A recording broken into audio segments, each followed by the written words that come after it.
So what I wanted to talk about is Eleanor Williams. Yeah, now Eleanor Williams came out and said that she was a victim of being trafficked and raped, yeah, don't want to be demonetized, yeah, by an Asian grooming gang. But it has emerged that the injuries that we saw were self-inflicted.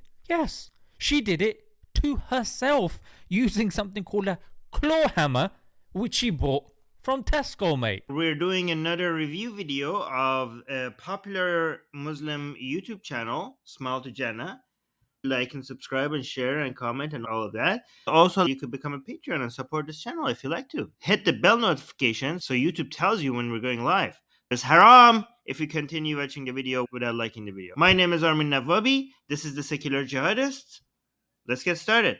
Grooming gangs. Yeah, if you're in the da'wah or you've been giving da'wah or talking about Islam with non-Muslims, this term typically tends to come up because the right wing, the far right, have hijacked this term and linked it to Asians and then linked it further to Islam. Yeah, you've got certain people, I don't want to dignify them by mentioning their names. Tommy Robinson. But again, they're trying to make it seem like it's a Muslim issue or at the very least a race issue. Here's a Guardian article admitting that a Home Office report concluded that it is not an Asian problem. They've admitted that it's a white problem. Yeah, it's majority people that are white. I haven't looked into this that much. I've been receiving information from people saying that the grooming gangs in the UK, it's mostly an Islamic thing, mostly done by Muslims. And I've also heard people saying that's a bunch of nonsense. Let me know in the comment section, what do you think, somebody like me, what should be my position? I've heard people saying that this is done mostly by Muslims. I've heard that coming from far right people, but also the Quilliam Foundation that was founded by Majid Nawaz. These far right gangs in the UK, I don't trust them. I heard enough nonsense from people like Tommy Robinson to know that they're not a reliable source of information. But Quilliam had the image of being a reliable organization that is fact-based, but I didn't look into that. I don't know if they are. And I also hear a lot of Muslims saying, no, this is nonsense. This has nothing to do with Islam or Muslims. But again, I've heard that mostly from Muslims, and I can't trust that either because a lot of Muslims are tribal and they have a bias. That's not a very reliable source of information. So what do you think, without further looking into it, what do you think is the correct information? The best answer is, I don't know. Repeat after me. Say it until it becomes easy for you to say. Just say it with me. It's not that hard. I don't know. I don't know. It's actually pretty liberating. Once you get used to it, no one's watching you. No one's watching you, okay? No one's judging you right now. You don't have to have a certain position. Oh, somebody's saying, Mojo is saying, I don't know. Good job, Mojo. I'm so proud of you, Mojo. See, I don't know. Good. Good, guys. See, you're not a less of a person because you don't know something. In fact, people think it's a sign of strength if you know something. Well, it's actually more of a sign of strength if you're comfortable saying that you don't know something. Okay, let's look at what he is offering us as evidence. Home Office report concluded that it is not an Asian problem. They've admitted that it's a white problem. Yeah, it's majority people that are white. At least he is giving us a citation for somewhere for us to go look at. We shouldn't judge the article just based on the title and one paragraph of it. So how about we look into it a little bit more? But let's see first what the title of the article, of the Guardian article, says. A new Home Office report admits grooming gangs are not a Muslim problem. And is highlighting a part of the article says, for many in Britain today, the term grooming gang immediately suggests Sunni heritage Muslim men abusing white girls. But the Home Office researchers now tell us that research has found that group-based offenders are most commonly white. Most commonly white? Yes, it's a white majority country. Actually, no, that's fair. That's fair.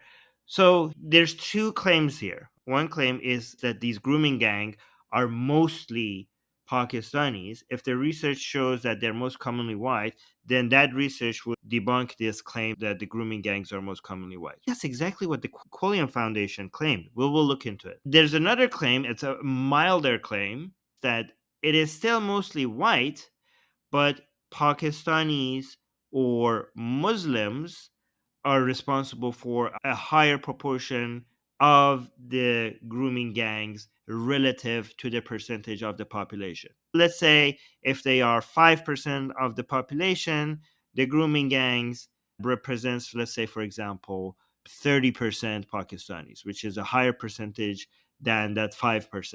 I don't know if anybody is making that claim, but yes, if this report is correct, then that claim that these grooming gangs are mostly Sunnis and Muslims, that would be completely debunked.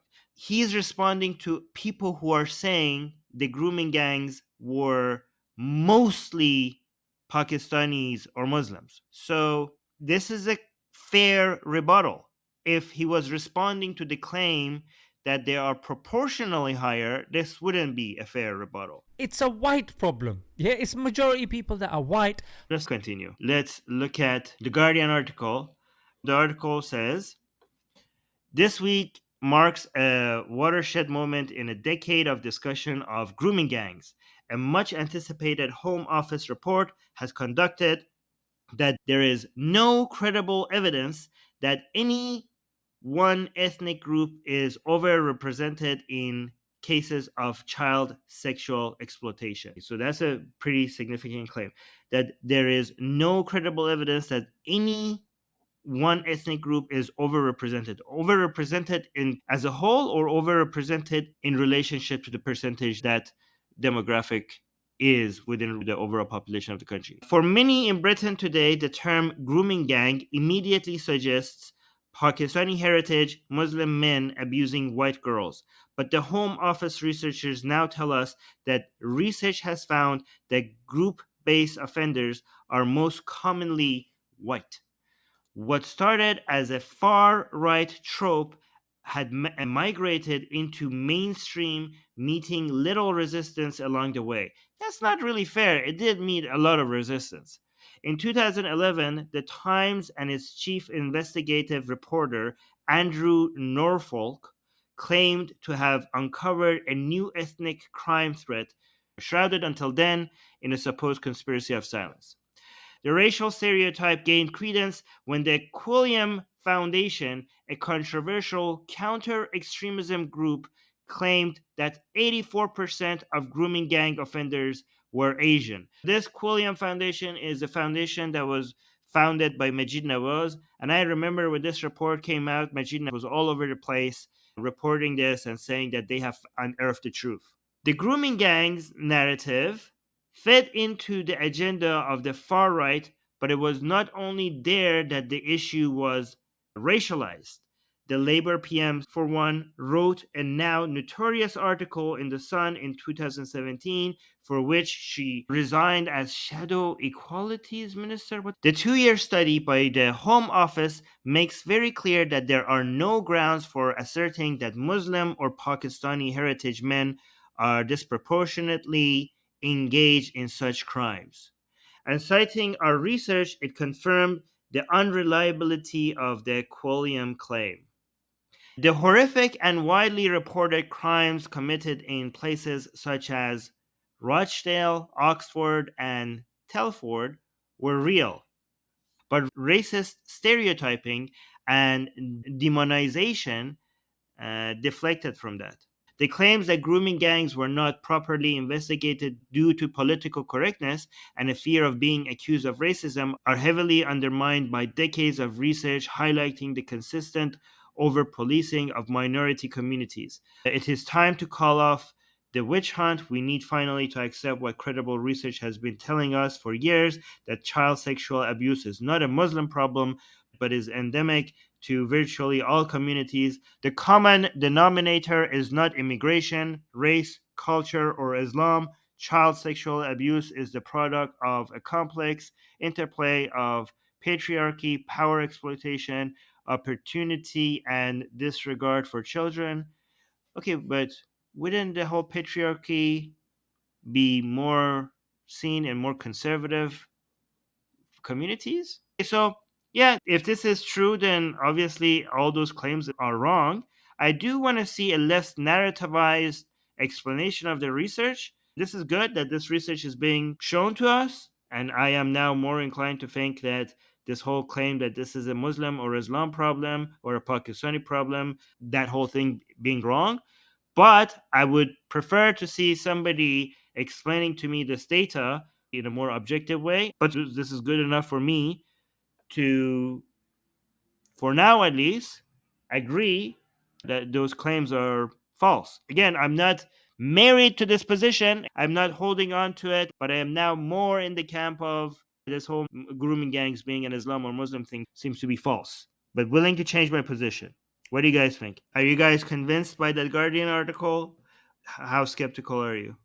Hindu historian is saying Islam certainly promotes supremacy and misogyny that creates grooming gangs. Yeah, Islam promotes a whole bunch of nonsense and crap, but we don't know if it was a factor here. But when you paint it out to be an Asian problem, when it finally happens, for example, you can see this bit of news that a police officer was involved in grooming. But when you paint it out, oh, it's just the Asians, it takes away from the victims that are actually suffering from this. This is bad. This is horrible. But again, this is about trends and demographics and percentages and roots of the problem. This is not a story about police officers. It's not about a trend within the police. This is a story about a as in one police officer. This is a problem that needs to be dealt with, but you can't use an anecdotal evidence like this to come up with an understanding about general trends in a society. For example, if I was linking to a Muslim doing something terrible, you would be like, okay, Armin, that is a Muslim. What are you trying to conclude from that? And you would understand that. So what I wanted to talk about is Eleanor Williams. Yeah, now Eleanor Williams came out and said that she was a victim of being trafficked and RAPED, yeah, don't want to be demonetized, yeah, by an Asian grooming gang. Yeah, this was in May 2020. Now, this caused an uproar, yeah. Somebody created a Facebook page. It had 100,000 followers. They raised money for her, which got up to about £22,000. In the area that she was called Barrow, the far right made extreme gains in that area. People on her street had purple elephants, yeah, as a symbol for her. She had merchandise like t-shirts and mugs and all these sorts of things that were being sold. The people that had bitter brown skin were receiving death threats. Alcohol was being poured on them. Doctors in surgeries were being abused. Yeah, some people had to move out the area. Some had to move colleges, frankly. But it has emerged that the injuries that we saw were self-inflicted. Yes, she did it to herself using something called a claw hammer, which she bought from Tesco, mate. Imagine somebody doing that to their face. Look, imagine somebody doing that with a hammer to their own face. God damn it, this person needs help. Jesus Christ. The injuries that we saw were self-inflicted. Yes, she did it to herself using something called a claw hammer, which she bought from Tesco, mate. But what about the abusers, mate? Yeah? No, she just found random people online. Yeah, but what about that message that we saw insulting the fact that she's white and she's this and she's that? No, she made that up. She's a horrible human being, obviously. But I hope you're not about to dismiss all of those reactions, because some of the reactions that you mentioned were horrible. For example, the far right leaning people attacking Muslims, pouring alcohol on them, threatening people, abusing people. Those were unjustified, but it's not fair when you put that right next to people putting purple hearts on their windows, opening a Facebook group for her, raising money, selling merchandise to support her. Why are you putting these next to each other? The abuse of Muslims and people being concerned for the woman and try to raise money to support her. What should they have done? When a woman is claiming that she's abused and she requires support, we're not going to wait for evidence. Statistically, it's likely that she's telling the truth. We will support her. We're not going to believe her 100%, but given that the likelihood of she lying is very low, and likely requiring support, we're not going to be like, okay, no, no, lady, you go through all this physical and mental distress all by yourself, and we will withhold support for months and maybe years until the court of law proves beyond reasonable doubt that you're telling the truth. We're not going to do that. We're not going to do that. That's the court of law. We as a society are going to go forward with the assumption that she's telling the truth and support her. We're not going to hold other people accountable. We're not going to assume they're guilty because that can wait. That can wait for the court of law. But when it comes to supporting people, both mentally, physically, and financially, we have to start right away. People are in need. Some of them are going to end up liars.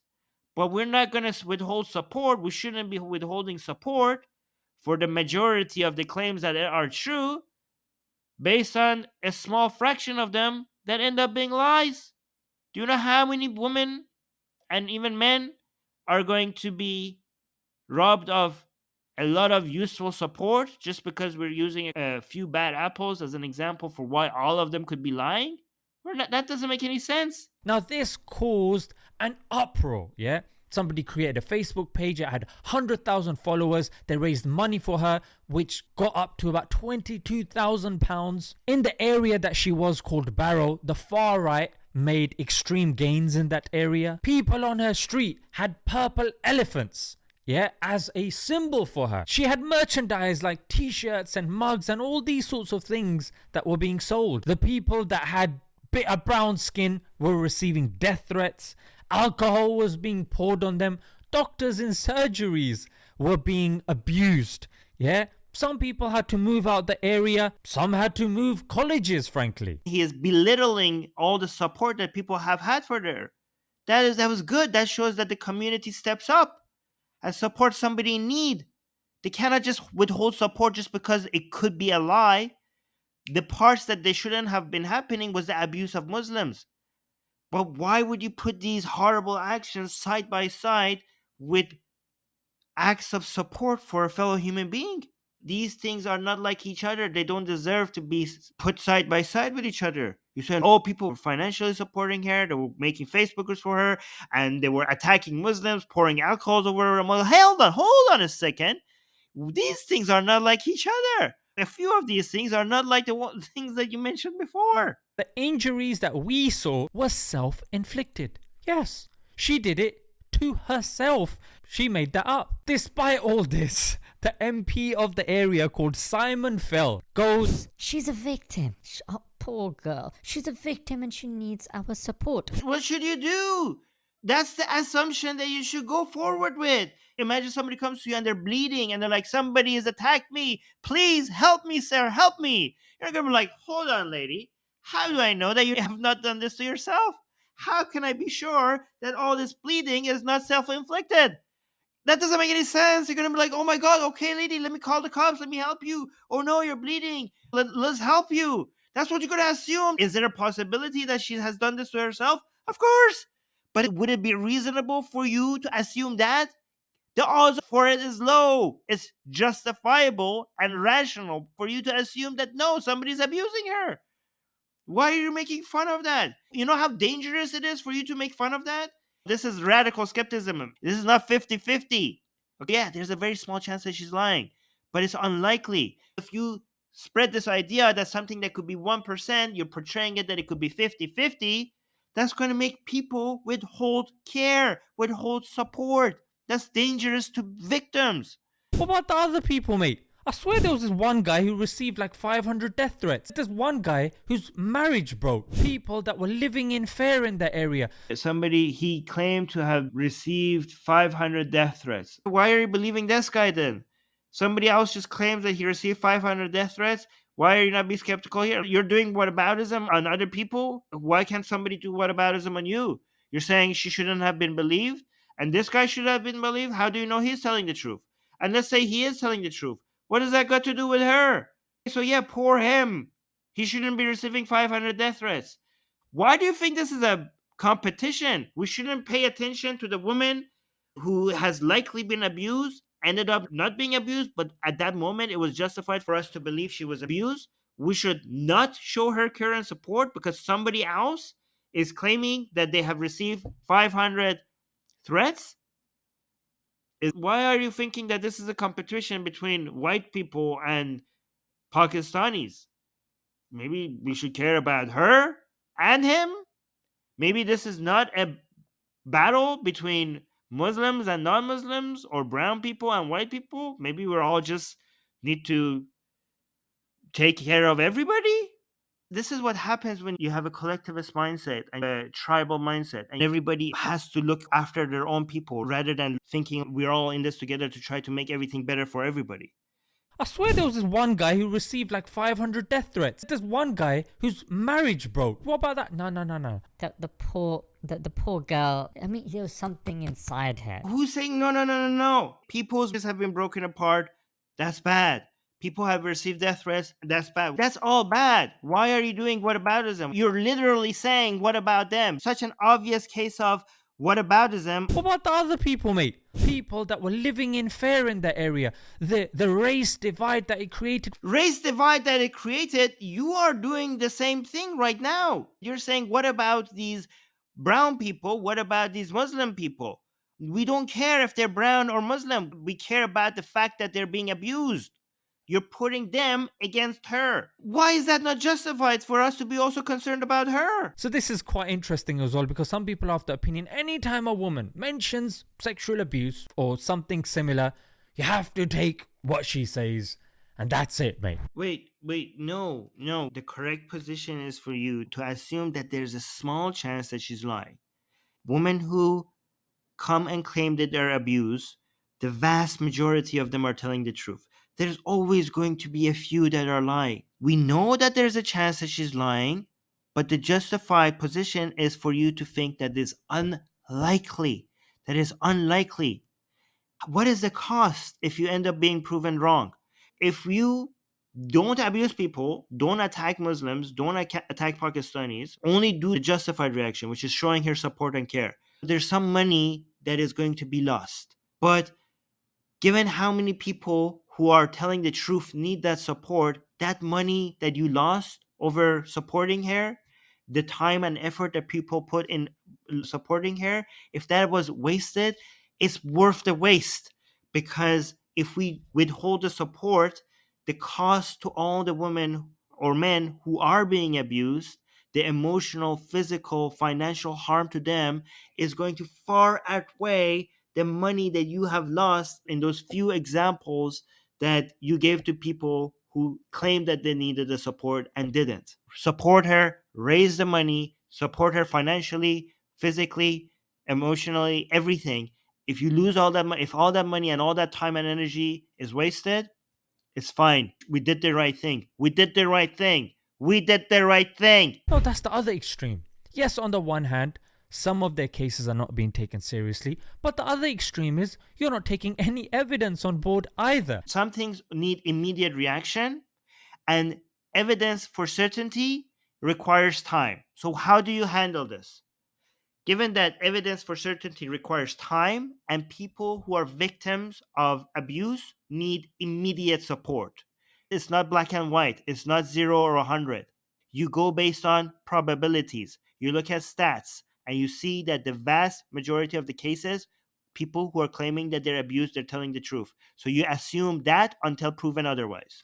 And this was used by many people in the far right. Again, I don't want to dignify them by mentioning their names, but very high profile figures, they lived off this sort of stuff, yeah? And when you go on their pages, you're like, oh damn, maybe it is our fault. Dear Muslims or Pakistanis in the UK, if you happen to be watching this video, even if these claims were true, even if data came out and showed that the grooming gangs were a vast majority Muslim and Pakistani, and you happen to be Muslim and or Pakistani, you cannot go ahead and say, damn, maybe it is our fault. You didn't do it. Come to the individualist side. You're right now, if you're thinking like, oh my God, maybe it is our fault, that is because you're on the collectivist mindset side. Come to our side. It's so much more liberating here. You know why? Because you didn't do it. Even if it was 99% of the grooming gangs in the UK were Muslims and Pakistani, if you happen to be Muslim and Pakistani and you have not done anything grooming gangy, you are okay. You are not responsible. You are not to be blamed because you are an individual and you should be judged separately from the actions of other people, even if they happen to be in groups that you're associated with. You didn't do it. You're not to be blamed. See how great it is here on our side? You're only responsible for the things you have done. I had to talk about this, guys, because it's these sorts of stories that get buried under the carpet. And when somebody asks us and alleges, Oh, you're Muslim, yeah? What about this and what about that? you have to keep these examples in your brain, in your mind, refer to them, bookmark them, save them, add them to your playlist. That's why, guys, you watch these videos, mashallah, you are ahead of the curve and ahead of the game. If you want to support what I'm doing, of course, I've got the Patreon in the description. Oh yeah, guys, we have a Patreon in the description as well. If you want to support our channel, link in the description. Please support this channel on Patreon. If you can't support us on Patreon, like the video instead. That helps us grow the channel. Subscribe, hit the bell notification, and all of that. Don't support us financially if you're struggling financially. Only support us financially if you're very, very comfortable financially. Link to our Patreon, PayPal, and YouTube membership. All of that is in the description. At least hit the like, drop a comment. He's asking me a question here. Says, Armin, why do you go live randomly? Well, it's a lot easier for me to not have to plan these things and just go live whenever I can. And that would make me go live more often. And that's why you have to hit the bell notification, because I don't have these planned. So the only way for you to know when I'm going live is to hit the bell notification. Because if you hit the subscribe button, it's not going to let you know when I'm going to go live. Only hitting the bell notification will make YouTube tell you when I'm going live. So make sure you hit the bell notification. My plan is to, at some point, just review every single Dawah video that is out there. If you see a video from Smile to Jannah, Ali Dawah, Muhammad Hijab, I Raju, if they come out, you know, like, oh, Armin's going to review this. I know Armin's going to do at least the ones that are below 20 minutes. So this is the channel where all Dawah videos, all Muslim YouTube videos, the popular ones, are going to be reviewed. We're going to get to a point where all of them are going to be reviewed on this channel as soon as they're dropped. If you like that, support this channel in any way you can. I've been your host, Armin Navabi. This has been the Secular Jihadists. See you in the next video. Bye.